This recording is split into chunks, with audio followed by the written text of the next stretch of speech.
When I say Hollywood, you probably think of big-budget movies, star-studded premieres, and studios with giant backlots pumping out film after film. Most of those associations really began sometime between the 1920s and the 1950s. Once audiences could hear actors speak, listen to pre-recorded musical scores, and enjoy sound effects, film cemented its place as the main medium for mass communication, art, and commerce. And as important as Hollywood was during the silent era, nobody could compete after the arrival of sound. New major film studios emerged, each with their own style and favorite celebrities. Before George Clooney and Jennifer Lawrence, there was Clark Gable and Janet Leigh. This cascade of films led to more technological innovations too, like color film and the widescreen formats we still use today. This was the golden age of Hollywood.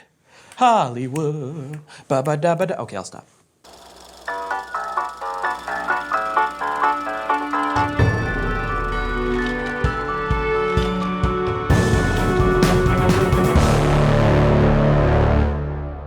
After the stock market crash in October of 1929, most parts of the American economy took a real hit, but not Hollywood. And at the height of the Great Depression in 1933, roughly a quarter of the American workforce couldn't find a job, and millions of others were barely making ends meet. So you'd think that the last thing people would do with their hard-earned money was go to the movies. And yet, the Depression was one of the best things to happen to the American film business.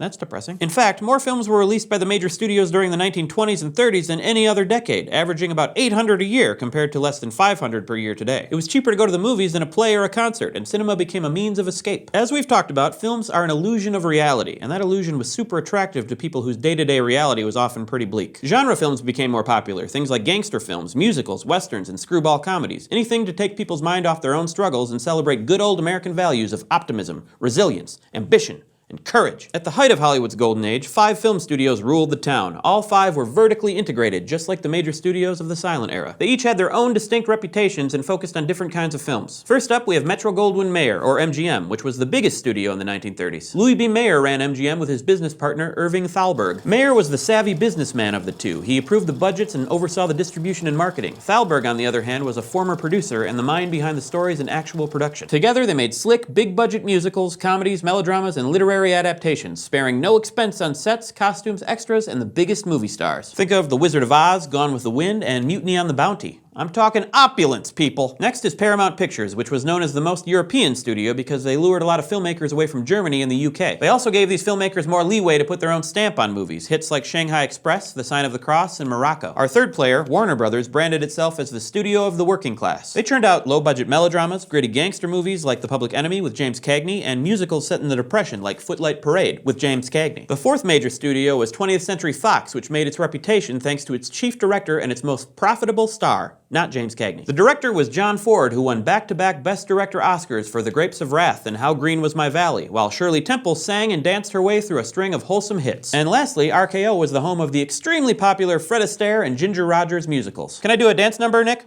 Nope.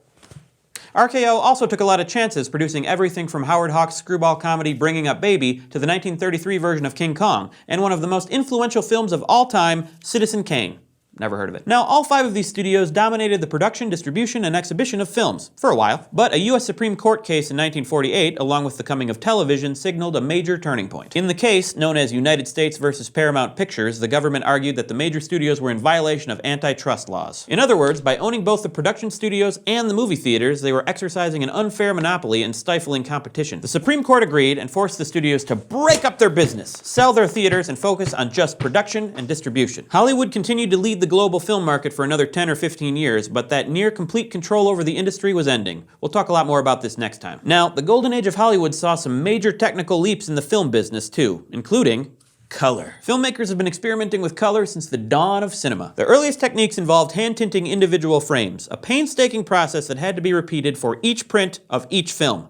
Not great. Over the next few decades, engineers found ways to use stencils to tint films much faster. They also developed other means of adding color, like bathing the film stock in dyes that fit the mood of the scene, called toning, red for violence, blue for sorrow, green for grassy. By the mid-1920s, nearly 90% of Hollywood films were either tinted, toned, or some combination of the two, which was great, except color itself looked wildly artificial. And once Hollywood converted to sound on film technology, the tinting interfered with the film stock's ability to record proper sound. Crash Course Film History, TLDR, It's hard. So filmmakers needed to figure out color cinematography, capturing color with the image. As early as 1861, a Scottish physicist named James Clerk Maxwell, who we talked about in Crash Course Physics, well, I didn't, Shinny did, built the foundations of color photography. The light all around us is made up of a spectrum of different wavelengths, some of which we see as visible colors. Knowing this, Maxwell figured out that all these colors can be derived from some combination of red, yellow, and blue. Beginning in 1906, artists and engineers tried for 15 years to use this technology to achieve color cinematography. But, much like me in high school, they kept failing. Their experiments were unreliable or too expensive. Then, along came Technicolor. In 1922, the Technicolor Corporation saw its first success with a special beam-splitting camera that could make two separate negatives. The light entered the camera and was split into different wavelengths, just like how sunlight hits a prism and splits into a rainbow. Half continued straight ahead, while the other half was diverted 90 degrees to produce two film negatives. These negatives were chemically treated, dyed either red or blue, and cemented together. Then you could run that final film strip through a regular projector, and voila! Even though they weren't spot on, the colors in these films were more reliable and accurate than any of the earlier attempts. And while that beam-splitting camera was expensive, at least theaters didn't have to buy new projectors to show color films. Over the next decade, Technicolor expanded its system into a three-color process, with a camera that recorded the original image into three separate negatives, red, blue, and green. And by 1932, this process created such high-quality, vibrant results that Technicolor ended up with a virtual monopoly on color film for the next 20 years. Throughout the 1930s, filmmakers and studios gradually began playing around with Technicolor. By the middle of the decade, producer David O. Selznick turned a corner by casting big stars in color films for the first time. And as the 1930s came to a close, Hollywood released a series of high-profile hits that proved color was here to stay. These films that used Technicolor range from the Errol Flynn swashbuckler The Adventures of Robin Hood to classics like The Wizard of Oz and Gone with the Wind, and even animated features like Disney's Snow White and Pinocchio. Advances in color cinematography would continue to develop over the years, but the basics stayed the same until film stock gave way to digital video in the 21st century. Now, a third technical element of cinema was standardized during the golden age of Hollywood. It's a little something called aspect ratio. That's the ratio of the movie screen's width to its height. Back in 1932, the Academy of Motion Picture Arts and Sciences, the folks who give out the Oscars, established a standard aspect ratio of 4:3, which looks like this.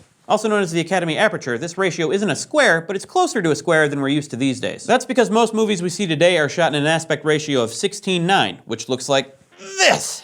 That's more like it. We often call this widescreen, and so much film and TV is shot at this ratio that most new screens are built to fit it. But those are just two possible aspect ratios. Back in the 1950s, some filmmakers experimented with an extreme widescreen ratio called Cinerama. This process involved shooting a film with three separate synchronized cameras hooked together in an arc, and projecting it from three synchronized projectors.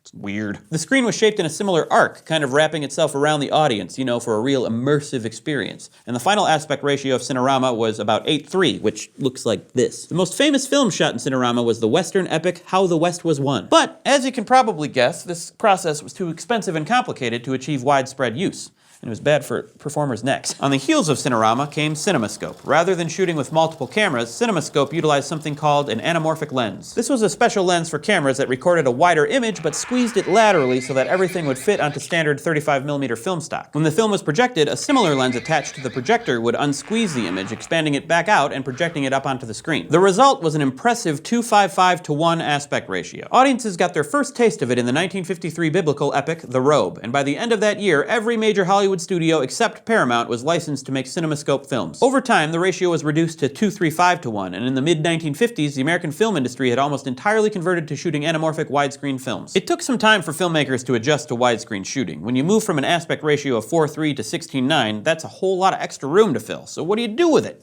Well, we fill it with, like, knickknacks and stuff. Close-ups, especially of faces, became difficult to frame, while landscapes got easier. At first, widescreen films rewarded composition and long takes over editing. Filmmakers built their stories by filling the frame rather than cutting to new images. Genres like the Western, the musical, and large-scale epics all lent themselves to these kinds of world-building possibilities. In the end, the technical advancements of sound, color, and an aspect ratio that could surround the audience made the powerful Hollywood studios the center of the cinematic universe from the late 1920s to the late 1950s. It was a golden age whose echoes are felt in our films today. Today we learned about how the American studio system took advantage of sound film and the Great Depression to achieve global dominance. We discussed the development of color cinematography and what it meant for filmmakers and film audiences. And we examined aspect ratio and how the move to widescreen cinema affected films being made. Next time we'll learn about how filmmakers in Europe and the United States reacted against the formulaic movies coming out of Hollywood and created a new wave of gritty, irreverent, and innovative cinema. Crash Course Film History is produced in association with PBS Digital Studios. You can head over to their channel to check out a playlist of their latest amazing shows like Blank on Blank, PBS Spacetime, and Global Weirding with Catherine Hayhoe. This episode of Crash Course was filmed in the Dr. Cheryl C. Kinney Crash Course studio with the help of these aspect ratios, and our amazing graphics team is Thought Cafe.